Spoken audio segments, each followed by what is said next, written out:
RTO વિભાગના commissioner અનુપમ આનંદની ખાતરી મળતાની સાથે કચ્છ સહિત સમગ્ર રાજ્યમાં આરટીઓ વિભાગના ટેકનિકલ ઓફિસરનું ચાલતું આંદોલનનો સુખદ અંત લાવ્યો છે। કચેરીઓ આજથી રાબેતા મુજબ કામ કરતી શરૂ થઈ ગઈ છે।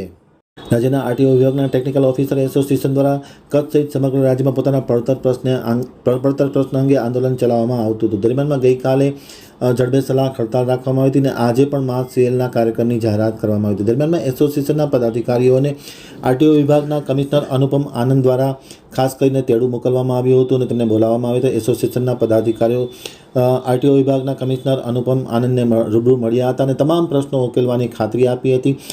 કમિશનરની ખાતરી મળતાની સાથે જ એસોસિએશન દ્વારા આજનો જે માસ સેલનો કાર્યક્રમ છે તે મુલતવી રાખવાની જાહેરાત કરી હતી અને કચ્છમાં ભુજ અને ગાંધીધામ ખાતે આરટીઓ વિભાગ આજથી શરૂ થઈ ગયું છે। તમામ ટેકનિકલ ઓફિસરો ઇન્સ્પેક્ટરો કામ પર લાગી ગયા છે અને રાબેતા મુજબ અરજદારના કામ ચાલુ કરી દેવામાં આવ્યા છે।